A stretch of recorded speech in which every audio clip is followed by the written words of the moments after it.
All right, let's get right into it. We're going to talk about a journey that I think a lot of us know, maybe a little too well. It's that road from being completely burned out back to finding who we really are. And we're going to explore this using a really powerful metaphor, the swinging pendulum, which perfectly captures how we can swing from one extreme to another before we finally find our center. So, does this sound familiar? You spend your entire day performing, holding it all together, navigating every social cue, smiling at the right times, basically suppressing everything that feels natural to you. You are on. And then, the second you walk through your front door, it's like a switch flips. The whole act just collapses, and you're left feeling completely drained, irritable, just done. Well, there's actually a name for that feeling. It's called restraint collapse, and just knowing the term can be a game changer. It tells us that this isn't some kind of character flaw, It's not you being dramatic. It is the completely predictable outcome when your nervous system has been pushed way past its limits. It's not a weakness, it's exhaustion, pure and simple. So how do we end up in a state of collapse? Well, it all starts with that daily performance of normal. Let's pull back the curtain and take a look at what that performance actually involves.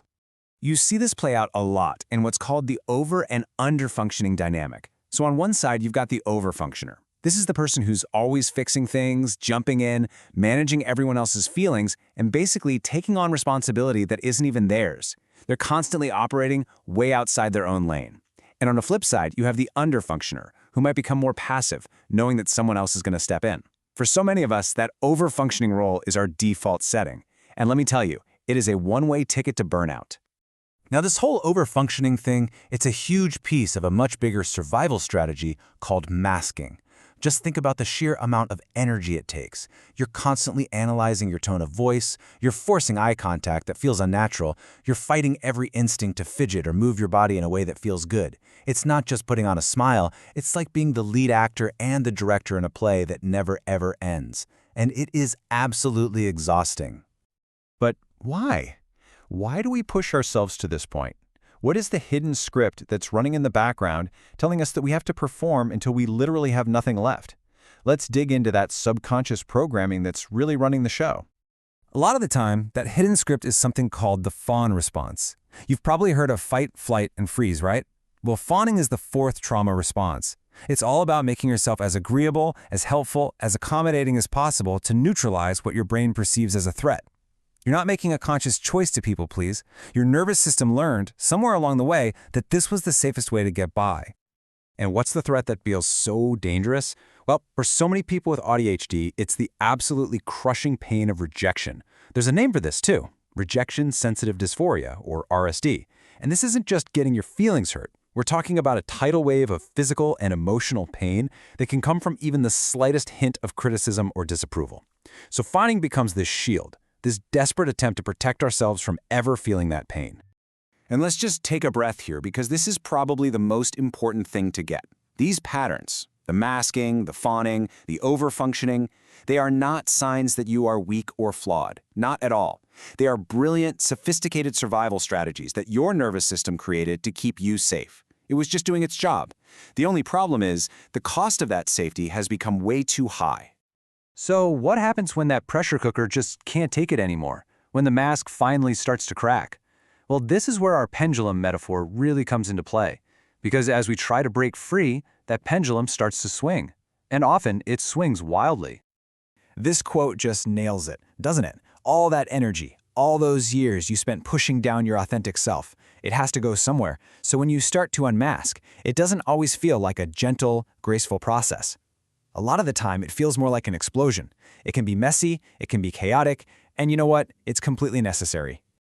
And this whole swing usually follows a pattern. First comes the overcorrection phase. You swing all the way to the other side. You're brutally honest, you set really rigid boundaries, you're almost aggressively authentic. But then comes the shame backlash. That old voice in your head starts whispering, "You're being too much, you're so difficult." And that shame can be so powerful that you just retreat right back into hiding and people-pleasing. And getting stuck in this back-and-forth cycle, it has a massive cost. It leads to deep, profound autistic burnout, where you can literally lose skills. It leaves you feeling confused about who you even are. It creates constant anxiety and hypervigilance. And of course, it really strains your relationships. It is just not a sustainable way to live. So, How do we stop this pendulum from swinging so violently? How do we find that middle ground? The answer, the real key, is learning how to get comfortable in a new place, the discomfort zone. This quote gets right to the heart of it. For so long, our goal was to keep the peace by managing everybody else's feelings, right? The new goal is to find our own internal peace through honesty, even if that honesty makes other people a little uncomfortable for a moment. See, here's the fundamental belief that keeps us trapped. When someone else is upset or disappointed or even just annoyed by a boundary we set, our fawn response screams, "Red alert, this is a problem, you have to fix it." We automatically assume that their discomfort is our fault and we immediately jump out of our own lane to try and manage their emotional state for them.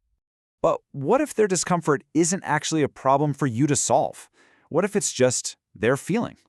The real work here isn't trying to create a life where nobody is ever uncomfortable. It's about building up our own resilience to tolerate discomfort, to sit with the anxiety we feel when we say no, and to trust that other people are capable of handling their own feelings. That is how you learn to stay in your lane. And when you can do that, when you can actually sit with that discomfort without rushing to fix it, you create the space you need to finally find your real voice. Let's look at what that actually sounds like. Just look at the difference here. On the left, you've got the old way, over-explaining, justifying, almost apologizing for having a need. We're basically asking for permission. But on the right, you have the new way, a simple, clear statement of what you need. Can we talk in a quieter spot? It's not an apology. It's not a negotiation. It's a direct, respectful request. You see the power in that shift? Over-explaining makes you sound like you're the problem who needs special treatment. But just stating a need, that frames you as an equal partner in the conversation. You're not asking for a favor, you're collaborating to make the interaction work for both of you. You move from seeking permission to building genuine mutual respect. In this journey of self-discovery and finding your voice, it really is transformative. As this person shares, finally understanding the why behind how your brain works isn't about making excuses. It's about building a foundation for self-compassion. It's about finally being able to stop blaming yourself for struggling in a world that, frankly, wasn't designed for you. And really, that's what this all comes down to. Your brain isn't broken. It's different, beautifully and complexly so. And this whole journey of unmasking and finding your voice is about shifting from trying to fix that difference to learning how to honor it. That's what true self-authorship is, getting to write your own story based on your truth and your needs. So I want to leave you with a question to think about. What is one small, simple need that you can state clearly and directly this week without a huge backstory or apology attached? Because that small act, that's where this whole amazing change begins.